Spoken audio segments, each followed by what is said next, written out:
Hello അസ്സലാമു അലൈക്കും, welcome back to my channel. Aman and mom എന്ന ചാനലിലേക്ക് എല്ലാവർക്കും സ്വാഗതം. ഇന്ന് നിങ്ങൾക്ക് കാണിക്കുന്ന നമ്മളെ കണ്ണൂർ പിയാപ്പിളമാർക്ക് കൊടുക്കുന്ന രാവിലത്തെ ചായക്കടീൻ്റെ റെസിപ്പിയാണ്. കിഡിലെ റെസിപ്പിയാണ് കേട്ടോ. നിങ്ങൾ എന്തായാലും മിസ്സാക്കാണ്ട് കാണണം. കണ്ടാൽ മാത്രം പോരാ, ലൈക്ക് ചെയ്യാനും ഷെയർ ചെയ്യാനും കമൻറ്റ് ചെയ്യാനും മറക്കല്ലേ. അപ്പോൾ ഫസ്റ്റ് തന്നെ ഞാൻ ഇടിമുട്ടേൻ്റെ റെസിപ്പിയാണ് നിങ്ങൾക്ക് കാണിക്കാൻ പോകുന്നത്. ഈ ഇടിമുട്ടേൻ്റെ ഷോർട്സ് എല്ലാം ഞാൻ മുന്നേ ചെയ്തിട്ടുണ്ട്, എന്നാലും നിങ്ങൾക്ക് കാണിക്കുന്നതാണ്. ആദ്യം തന്നെ നമ്മൾ ഇഡ്ഡലി തട്ടെടുക്കുന്നുണ്ട്. അത് നന്നായിട്ട് കഴുകിയിട്ട് തുടച്ചിട്ട് ഞാൻ ഓയിലൊന്ന് പുരട്ടുന്നുണ്ട് കേട്ടോ. അതിൽ ഞാൻ 7 മുട്ടയാണ് പൊട്ടിച്ചിട്ട് ഒഴിച്ചു കൊടുക്കുന്നത്. ഓരോ ആ കള്ളിയിലും മുട്ട പൊട്ടിച്ചിട്ട് ഒഴിച്ചു കൊടുക്കുന്നുണ്ട്. ഇത് ബ്രേക്ക്ഫാസ്റ്റിനെല്ലാം മുന്നേ കൊടുക്കുന്ന ഒരു ചായക്കടിയാണ്. എത്ര നേരത്തെ എണീറ്റാലും അല്ലെങ്കിൽ ലേറ്റായിട്ട് എണീറ്റതാണെങ്കിലും ഫസ്റ്റ് ഈ ഒരു കടി നമ്മൾ ഉണ്ടാക്കി കൊടുക്കും. ഞാൻ കുറച്ച് മുന്നേ തന്നെ വെള്ളം ഒഴിച്ചിട്ട് തീ കുറച്ച് വെച്ചിട്ടുണ്ട്, നമ്മളെ മൂടിച്ചമ്പ്. അതിലേക്ക് ഞാൻ ഇഡ്ഡലി തട്ട് വെച്ച് കൊടുക്കുന്നുണ്ട്. ഒരു 5-10 മിനിറ്റ് വെച്ചാൽ മതി, അതിൽ കൂടുതൽ വെക്കണ്ട. മുട്ട ഒന്ന് വെന്ത് കിട്ടാൻ വേണ്ടിയിട്ടാണ്. ഞാൻ ആ ടൈം കൊണ്ട് ഒരു ബൗളിൽ നമ്മൾ മസാലക്കൂട്ടങ്ങൾ തയ്യാറാക്കുന്നുണ്ട്. ആദ്യം തന്നെ ഞാൻ 1 ടേബിൾ സ്പൂണ് മുളകിൻ്റെ പൊടി ഇട്ട് കൊടുക്കുന്നുണ്ട്. 1/4 ടീസ്പൂണും കുറച്ചും കൂടി മഞ്ഞൾ ഇട്ട് കൊടുക്കുന്നുണ്ട്. പിന്നെ 1/2 ടീസ്പൂണ് കുരുമുളകിൻ്റെ പൊടിയും 1 ടേബിൾ സ്പൂണ് വെളുത്തുള്ളി ചതച്ചതും പിന്നെ ആവശ്യത്തിന് ഉപ്പ് കൂടി പോരുത്. കുറച്ച് വെള്ളം കൂടി ഇട്ടിട്ട് നന്നായിട്ട് മിക്സ് ചെയ്തിട്ട് യോജിപ്പിക്കണം. ഇനി ഇതിലേക്കാണ് നമ്മൾ ഓരോ മുട്ട ഇട്ട് കൊടുക്കേണ്ടത്. കണ്ട, ഈ ഒരു മസാല കൂടുതലൊന്നും ആയിപ്പോണ്ടേയില്ല. ലാസ്റ്റ് ടൈം ഞാൻ കുറച്ച് കറിവേപ്പില ഇട്ട് കൊടുത്തിട്ട് മിക്സ് ചെയ്തിട്ട് യോജിപ്പിക്കുന്നുണ്ട്. ഫൈനലി നമ്മളെ മുട്ട വെന്തിട്ടുണ്ട്. അപ്പം ഞാനത് ആവിച്ചെമ്പെന്ന് എടുത്തിട്ട് ഞാൻ മാറ്റി വെക്കുന്നുണ്ട്. കുറച്ച് നേരം തണിഞ്ഞതിന് ശേഷമാണ് നമ്മൾ മസാലയിലേക്ക് ഇട്ട് കൊടുക്കേണ്ടത്. ഇങ്ങനെയാണ് നമ്മളെ മുട്ട വെന്താലുണ്ടാവുക. ഇനി ഇതിൽ നമ്മളെ മസാലയെല്ലാം പുരട്ടിയിട്ട് ഇട്ട് കൊടുക്കണം. നോർമൽ നമ്മളെ മുട്ട വേവിച്ചിട്ടും ഇങ്ങനെ തന്നെ മസാലയാണ് ഇട്ട് കൊടുക്കുന്നത്. പിന്നെ നമ്മൾ പണ്ടത്തെ കാലത്തെല്ലാം നോർമലായിട്ട് മുട്ടയില്ലേ ബുൾസൈ ആക്കിയിട്ടാണ് കൊടുക്കൽ. നേന്ത്രപ്പഴം വാട്ടിയത് ഉണ്ടാവും, അതിൻ്റെ മുകളിൽ തേങ്ങ ഇട്ട് കൊടുത്തിട്ട് 3 തരമായിട്ടാണ് ഉണ്ടാവുക. പിന്നെ ബ്രെഡ് വാട്ടിയാണ് പണ്ട് കാലത്ത് എൻ്റെ ഉപ്പാൻ്റെ എല്ലാം സമയത്ത് ഉണ്ടാവൽ. കണ്ട, ഇനി ഈ മുട്ടയിലെല്ലാം ഞാൻ മസാല പുരട്ടി കൊടുത്തിട്ടുണ്ട്. ഇനി ഇത് നമുക്ക് നെയ്യിലിട്ടിട്ട് പൊരിച്ചെടുക്കലല്ല, വാട്ടിയെടുക്കണം. കുറച്ച് നെയ്യേ വേണ്ടുള്ളൂ. ഞാൻ തീ ഓണാക്കിയിട്ട് നോൺ സ്റ്റിക്കിൻ്റെ പാത്രം വെച്ചിട്ടുണ്ട്. അതിലേക്ക് കുറച്ച് നെയ്യ് ഒഴിച്ചു കൊടുക്കുന്നുണ്ട്. എന്നിട്ട് ഓരോ മുട്ടയും ഈ നെയ്യിലോട്ടേക്ക് ഇട്ട് കൊടുക്കുന്നുണ്ട്. കാരണം കൂടുതൽ നെയ്യായി കഴിഞ്ഞാൽ ഒരു പൊരിഞ്ഞ രൂപത്തിലാണ് കിട്ടുക. ഇങ്ങനെയെല്ലാം വേണ്ടത് നമുക്ക് വാട്ടിയിട്ട് ഒരു മസാലേൻ്റെ ഒരു ടേസ്റ്റ് തന്നെ നമുക്ക് കിട്ടണം.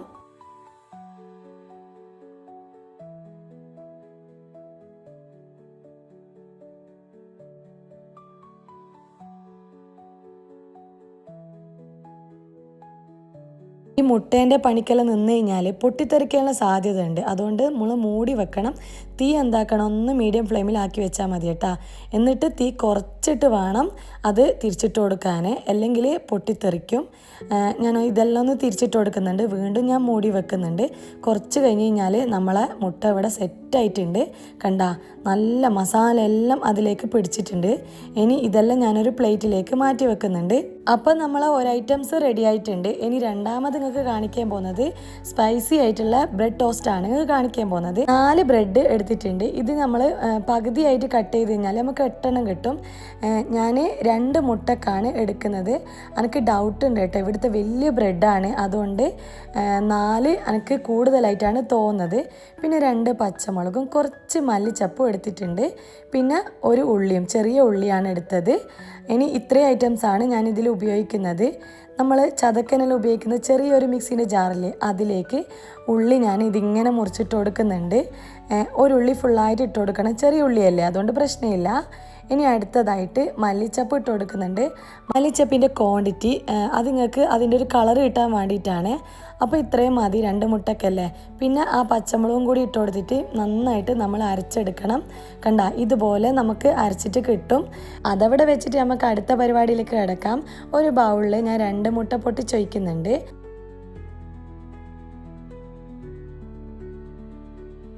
ഇനി ഇതിലേക്ക് നമ്മൾ ആവശ്യത്തിനുള്ള ഉപ്പിട്ട് കൊടുക്കുന്നുണ്ട്. അത് കഴിഞ്ഞിട്ട് നമ്മൾ ഗ്രൈൻഡറിൽ അരച്ചെടുത്തിട്ടുള്ള നമ്മളെ ഉള്ളിൻ്റെ എല്ലാം മിക്സ് ഇല്ലേ, അതിട്ട് കൊടുത്തിട്ട് നന്നായിട്ട് മിക്സ് ചെയ്തിട്ട് യോജിപ്പിക്കണം. ഇത് നമ്മളെ കണ്ണൂർ പിയാപ്പിളക്ക് മാത്രമല്ല, കുട്ടികൾക്ക് സ്നാക്സ് ബോക്സ് ആക്കിയിട്ട് ഞാൻ കൊടുക്കലുണ്ട്.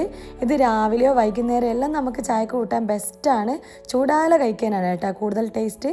1 ടീസ്പൂൺ കുരുമുളകിൻ്റെ പൊടിയും കൂടി ഇട്ട് കൊടുത്ത് ഒന്ന് മിക്സ് ചെയ്തിട്ട് യോജിപ്പിക്കണം. ഇത് കാണുന്ന പോലെ ഒന്നുമല്ല, എരിവൊന്നും അധികം ഉണ്ടാവില്ല. നമ്മൾ കഴിക്കുമ്പോൾ ഒന്നും എരിവൊന്നും കൂടുതലൊന്നും ഉണ്ടാവില്ല. കുട്ടികൾക്ക് കൊടുക്കുന്നതാണെങ്കിൽ പച്ചമുളക് കുറച്ചാൽ മതി. ഇനി ഈ ബ്രെഡ് ഞാൻ ഇങ്ങനെ ക്രോസ് ആക്കിയിട്ട് കട്ട് ചെയ്തെടുക്കുന്നുണ്ട്.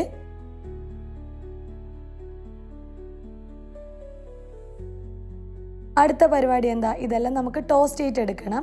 ഞാൻ തീ ഓണാക്കിയിട്ട് ഈ ഒരു തവ ടൈപ്പ് പാനാണ് എടുത്തിട്ടുള്ളത്. ഇതിൻ്റെ മെയിനായിട്ട് നമുക്ക് RKG അല്ലെങ്കിൽ പശു നെയ്യ്, ഇതാണ് നമുക്ക് വേണ്ടത്. ഇത് ഞാൻ 1 ടീസ്പൂണ് പാനിലിട്ട് കൊടുത്തിട്ട് ഒന്ന് ചുറ്റിച്ചെടുക്കുന്നുണ്ട്. എല്ലായിടത്തും ഒന്ന് അതായി കിട്ടണം. അതിനുശേഷം ഈ ബാറ്ററിൽ ബ്രെഡ് മുക്കി കൊടുക്കുന്നുണ്ട്. ബാറ്ററിൽ മുക്കിയിട്ട് ഫുള്ള് അതിലേക്ക് മുക്കി കൊടുത്തിട്ട് പാനിലേക്ക് ഇട്ട് കൊടുക്കുന്നുണ്ട് ഓരോന്നും. രാവിലെ തന്നെ എൻ്റെ ഉമ്മ ഹസ്ബൻഡിന് കൊടുക്കുന്ന ഒരു റെസിപ്പിയാണ്. അതിന് ശേഷമാണ് ഞാൻ ഉണ്ടാക്കൽ തുടങ്ങിയത്. പിന്നെ എന്നോട് ചോദിക്കും എൻ്റെ ഉമ്മ ഉണ്ടാക്കുന്ന ആ ബ്രെഡില്ലേ അതുണ്ടാക്കി തരുമെന്ന്. പിന്നെ ഇപ്പം എനിക്ക് ശീലമായി, മക്കൾക്കും ഉണ്ടാക്കി കൊടുക്കും. ഇതെന്തായാലും എൻ്റെ ഉമ്മാൻ്റെ റെസിപ്പിയാണ്, ഞാൻ ഉമ്മാൻ്റെ അടുത്താണ് ഇത് കണ്ടത്. കുറേ നേരമൊന്നും വെക്കേണ്ടയില്ല കേട്ടോ, പെട്ടെന്ന് തന്നെ നമുക്കിത് തിരിച്ചിട്ട് കൊടുക്കാം. വേഗം തന്നെ നമുക്ക് ടോസ്റ്റായിട്ട് കിട്ടും. എനിക്കും മക്കൾക്കും ഹസ്ബൻഡിനെല്ലാം ചൂടാല കഴിക്കുന്നതാണ് ഫുഡെല്ലാം ഇഷ്ടം. പക്ഷെ അത് ഓരോരുത്തര ഒരു ശീലങ്ങളാണ്. തണിഞ്ഞു കഴിഞ്ഞാൽ ചിലർക്ക് ഒരു പ്രശ്നവും ഉണ്ടാവില്ല. അതുകൊണ്ടാണ് കേട്ടോ ഞാൻ പറഞ്ഞത് ചൂടാല കഴിച്ചാലും നല്ലതെന്ന്. ചിലർക്ക് തണിഞ്ഞാലായിരിക്കും കൂടുതൽ ഇഷ്ടം ഉണ്ടാവാം. അപ്പം നമ്മൾ രണ്ടാമത്തെ ചായക്കടി ഇവിടെ റെഡി ആയിട്ടുണ്ട്. Spicy bread toast. ഇതൊരു പച്ച കളറിലല്ലേ നിങ്ങൾ കാണുന്നത്, അത് മല്ലിച്ചപ്പ് നമ്മൾ കൂടുതൽ ഇട്ടുകൊണ്ടാണ് ഒരു പച്ച ഫീലിംഗ് ഉള്ളത്. ഇനി മൂന്നാമത് പഴം കൊണ്ടാണ്, നേന്ത്രപ്പഴം. ആ പഴം എന്ന് പറഞ്ഞത് കറക്റ്റ് തന്നെയല്ലേ, എനിക്കൊരു ഡൗട്ടുണ്ട്. അപ്പോൾ ഞാൻ 3 നേന്ത്രപ്പഴം എടുത്തിട്ടുണ്ട്. പിന്നെ നട്ട്സ്, അതെന്തായാലും പ്രശ്നമില്ല. അണ്ടിപ്പരിപ്പും മുന്തിരി എടുത്തിട്ടുണ്ട്. RKG എടുത്തിട്ടുണ്ട്. പിന്നെ ഷുഗർ ഒരു 1/4 കപ്പ് എടുത്തിട്ടുണ്ട്. അത്രയൊന്നും വേണ്ടയില്ല. കുറച്ച് തേങ്ങ എടുത്തിട്ടുണ്ട്. ഇനി ഈ നമ്മളെ പഴം എന്താക്കണം, ഇതിങ്ങനെ തൊലിയെല്ലാം കളഞ്ഞിട്ട് നീളത്തിൽ ഞാൻ കട്ട് ചെയ്യുന്നുണ്ട്. നീളത്തിൽ കട്ട് ചെയ്തിട്ട് ഓരോ പീസാക്കിയിട്ട് നൈസാക്കിയിട്ട് മുറിച്ചാൽ മതി. എങ്ങനെ വേണമെങ്കിലും നമുക്ക് കട്ട് ചെയ്യാം കേട്ടോ, നീളത്തിലും. ഇതിൽ മുന്നേ ഞാൻ പഴം കൊണ്ടൊരു സ്നാക്കിൻ്റെ ഷോർട്സ് ഇട്ടിട്ടുണ്ടേനും. അതും നമ്മളിങ്ങനെ പുയാപ്പിള സ്പെഷ്യലായിട്ട് നമ്മൾ കൊടുക്കലുണ്ട്. വൈകുന്നേരം ചായക്കെല്ലാം കൂട്ടാൻ നല്ല രസമാണത്. പഴമെല്ലാം കട്ട് ചെയ്ത് കിട്ടിയിട്ടുണ്ട്. ഇനി ഇത് വാട്ടിയെടുക്കണം നമുക്ക്. തീ ഓണാക്കിയിട്ട് ഈ ഒരു നോൺ സ്റ്റിക്കിൻ്റെ പാത്രം എടുത്തിട്ടുണ്ട്. 1 ടീസ്പൂണ് പശു നെയ്യ് അല്ലെങ്കിൽ RKG ഇട്ട് കൊടുക്കുന്നുണ്ട്. എന്നിട്ട് അതിലും കുറച്ചും കൂടി എടുത്തിട്ടുണ്ട് കേട്ടോ, പഴത്തിന് നമുക്ക് നല്ലോണം വേണം. എന്നിട്ട് ഞാൻ ഒന്ന് ചുറ്റിച്ചിട്ട് ഓരോ പഴം ഇതിലേക്ക് ഇട്ട് കൊടുക്കുന്നുണ്ട്. വേഗം വാട്ടിയെടുക്കണം, തീ കുറച്ച് വെച്ചാൽ മതി കേട്ടോ. പിയാപ്പിളക്ക് കൊടുക്കുന്ന ചായക്കടിയിൽ മെയിനാണ് പഴവും മുട്ടയും ബ്രെഡും പിന്നെ പശു നെയ്യും. ഇത് മസ്റ്റായിട്ട് നമ്മൾ ഇട്ട് കൊടുക്കുന്നുണ്ടാവും.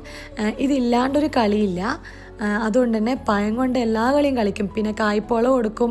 ഞാനിത് പാർട്ട് 1 ആയിട്ടാണ് ഇടുന്നത്, കാരണം കുറേ നമുക്ക് ലെങ്ത്ത് കൂടിപ്പോവും. അതുകൊണ്ട് പാർട്ട് 2 ഞാൻ പിന്നീട് ഒരിക്കലും നിങ്ങൾക്ക് കാണിച്ചു തരാം. വേറെയും ഐറ്റംസ് ഉണ്ട് നമുക്കിങ്ങനെ കൊടുക്കുന്നത്. ഇനിയും ഭാവിയിൽ അമ്മായിമാർക്ക് ഉണ്ടാക്കി കൊടുക്കാൻ എന്തെങ്കിലും എന്നെക്കൊണ്ട് എന്തെങ്കിലും ഒരു ഹെൽപ്പ് ആയിട്ടുണ്ടെങ്കിൽ നല്ലതല്ലേ, അത് വിചാരിച്ചിട്ടാണ്.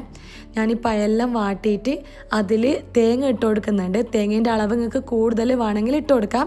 എന്നിട്ട് നമ്മൾ കുറച്ച് പഞ്ചസാര ഇങ്ങനെ മുകളിൽ വെതറി കൊടുക്കണം.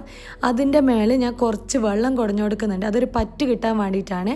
ആ സ്പോട്ടിൽ തന്നെ ഞാൻ തിരിച്ചിട്ട് കൊടുക്കുന്നുണ്ട്. ഇതൊരു ജസ്റ്റ് ഒരു നമ്മൾ വാട്ടിയെടുക്കണം. അങ്ങനെ വാട്ടിയെടുക്കുന്ന ടൈമിൽ പഞ്ചസാരയെല്ലാം നന്നായിട്ട് മെൽട്ടായിട്ട് ആ തേങ്ങയിലും പഴത്തിലെല്ലാം പിടിച്ചിട്ടുണ്ടാവും. നല്ല രസമായിരിക്കും ഇത് കഴിക്കാൻ.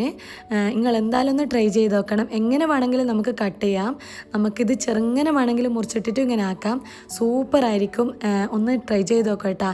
ഇനി ലാസ്റ്റായിട്ട് നമ്മൾ അണ്ടിപ്പരിപ്പും മുന്തിരിയും കൂടിയിട്ട് ഞാൻ ഒന്ന് നെയ്യിൽ പൊരിച്ചിട്ട് ഇതിലിട്ട് കൊടുക്കുന്നുണ്ട്. ഇതൊരു അലങ്കാരത്തിന് ഇട്ടതാണ്. നിങ്ങളെ കയ്യിലില്ലെങ്കിൽ നിങ്ങൾക്ക് ചെയ്യണമെന്നില്ല. കണ്ട, ഇത് നല്ല ടേസ്റ്റാണ്. എൻ്റെ ഹസ്ബൻഡിന് നന്നായിട്ട് ഇഷ്ടപ്പെട്ടിട്ടുണ്ട്. ഇനിയും പിയാപ്പിള സ്പെഷ്യൽ എപ്പോൾ ഉണ്ടാവുമെന്ന് ചോദിക്കുന്നുണ്ട്. അടുത്ത് ഉണ്ടാക്കാൻ പോകുന്ന നമ്മളെ ചായക്കടി വളരെ ഈസിയാണ്. ഇത് ബ്രെഡ് കൊണ്ട് തന്നെയാണ്. 2 മുട്ടയും അതിൽ കുറച്ച് പഞ്ചസാര ഇട്ട് കൊടുക്കുന്നുണ്ട്. നമ്മൾ ബ്രെഡ് വാട്ടുന്നില്ലേ അതേപോലെ ഈ മധുരത്തിൽ പഴത്തിൻ്റെ ബ്രെഡ് വാട്ടുന്നത് എല്ലാവർക്കും അറിയുന്നതായിരിക്കും, അതുകൊണ്ട് ഞാൻ കൂടുതലായിട്ടൊന്നും പറയുന്നില്ല. ഈ തീ ഓണാക്കിയിട്ട് നേരത്തെ വെച്ച തവ തന്നെ വെച്ച് കൊടുക്കുന്നുണ്ട്. ഇനി ബ്രെഡ് ഇതിലേക്ക് മുക്കിയെടുത്തിട്ട് ഞാൻ നോൺ സ്റ്റിക്കിൻ്റെ പാത്രത്തിൽ വെച്ച് കൊടുക്കുന്നുണ്ട്. ശരിക്കും എൻ്റെ ഉമ്മയെല്ലാം 3 ഐറ്റംസാണ് ഉണ്ടാക്കുക. ഒന്ന് ബ്രെഡ് സ്പൈസിയിൽ വാട്ടിയതും, പിന്നെ മുട്ട നോർമൽ ബുൾസൈ അല്ലെങ്കിൽ ഇടിമുട്ട, പിന്നെ ഉണ്ടാക്കി കൊടുക്കുന്നതാണ് പഴം വിളയിച്ചത്. ഇത് 3ആണ് ഉണ്ടാവുക. പക്ഷേ അത് മാറ്റി മാറ്റി പിടിക്കും കേട്ടോ. പിന്നെ പഴം കൊണ്ട് വേറെ ഐറ്റംസ് ആയിരിക്കും. അങ്ങനെ 3 ഐറ്റംസ് ആയിട്ടാണ് കൊടുക്കുക. പണ്ട് എൻ്റെ ഉപ്പാൻ്റെ എല്ലാം കാലത്ത് പുഴുങ്ങിയ മുട്ടയും മുട്ട ബുൾസയും മധുരത്തിലുള്ള ഈ ഒരു ബ്രെഡ് വാട്ടിയാണ് ഉപ്പാക്ക് കൊടുക്കുക. അതിൽ ഉപ്പ വെറും കാഴ്ചക്കാരൻ മാത്രമായിട്ട് അവിടെ ഇരിക്കല, ബാക്കി നമ്മളാണ് കഴിച്ച് തീർക്കൽ. പക്ഷെ ഉമ്മാമ്മൻ്റെ വിചാരം ഉപ്പയാണ് തേച്ചും തിന്നാറുള്ളതെന്ന്. ഒരു റീൽസ് ഇതുപോലെ ഞാൻ കണ്ടിട്ട് ശരിക്കും നമുക്ക് ആ ഒരു ടൈമാണ് ഓർമ്മ വന്നത്. പിന്നെ നോർമൽ പുഴുങ്ങിയ മുട്ടയും ഞാൻ എടുത്തിട്ടുണ്ട്, അത് നിങ്ങൾക്ക് കാണിക്കാൻ വേണ്ടിയിട്ടാണ്. ഇനി ടേബിളിൽ നമ്മളെല്ലാം സെറ്റ് ചെയ്യുന്നുണ്ട്. മുട്ട വെച്ചിട്ടുണ്ട്, ബ്രെഡ് ടോസ്റ്റ് വെച്ചിട്ടുണ്ട്, പഴം വെച്ചിട്ടുണ്ട്, അങ്ങനെ എല്ലാം വെച്ചിട്ടുണ്ട്. ഇനി നമ്മൾ പുഴുങ്ങിയ മുട്ടയും കൊണ്ടാക്കുന്നുണ്ട്. പിന്നെ ലാസ്റ്റായിട്ട് നല്ല കടുപ്പത്തിലുള്ള പാൽ ചായയും വെച്ചിട്ടുണ്ട്. അത് ഞാനൊരു കപ്പും സോസറിൽ ഒഴിച്ചു കൊടുക്കുന്നുണ്ട്. 80s കാലത്ത് എൻ്റെ ഉമ്മാമ്മ, നമ്മൾ പിഞ്ഞാണെന്നാണ് പറയുക, കുറച്ചും കൂടിയും ഒരു കട്ടി ഉണ്ടാവും കപ്പിന്, അതിൽ ഇങ്ങനെ ചായലം പാർന്നു കൊടുത്തിട്ട് പിയാപ്പിള നല്ലോണം സൽക്കരിച്ചിക്ക് ഇപ്പം എൻ്റെ ഉമ്മാമ്മ ഈ ലോകത്തില്ല. അതിൻ്റെ കൂടെ തന്നെ നല്ല ചൂട് വെള്ളവും ഒരു ഭാഗത്ത് വെക്കും. അങ്ങനെ നമ്മളെ പിയാപ്പിള സ്പെഷ്യൽ ചായക്കടികൾ എല്ലാം ഇവിടെ സെറ്റായിട്ടുണ്ട്. ഇനി എല്ലാവരും കൂടിയിട്ട് കഴിക്കാൻ പോവാണ്. ഇത് കാണുന്ന കണ്ണൂർക്കാർ പറയുന്നുണ്ടാവും, ഇങ്ങനെ എല്ലാലോ നമ്മളെ നാട്ടിലത്തെ ചായക്കടിന്ന് ഓരോ സ്ഥലത്തും വ്യത്യാസമായിരിക്കും. നമ്മളെ നാട്ടിൽ ഈ ഒരു ടൈപ്പാണ് ഉണ്ടാവുക. അപ്പോൾ കണ്ണൂർക്കാർ ആരെങ്കിലും ഉണ്ടെങ്കിൽ കമൻറ്റ് ചെയ്യണേ. അങ്ങനെ നിങ്ങൾക്ക് ആർക്കെങ്കിലും ഈ വീഡിയോ ഇഷ്ടപ്പെട്ടിട്ടുണ്ടെങ്കിൽ ലൈക്ക് ചെയ്യാനും ഷെയർ ചെയ്യാനും കമൻറ്റ് ചെയ്യാനും മറക്കല്ലേ. അതുപോലെ തന്നെ എന്തായാലും നിങ്ങൾ ഈ റെസിപ്പി എല്ലാം ഒന്ന് ട്രൈ ചെയ്ത് നോക്കണം. ഞാൻ വീണ്ടും പുതിയ റെസിപ്പി ആയിട്ട് വീണ്ടും വരുന്നതായിരിക്കും. അസ്സലാമു അലൈക്കും.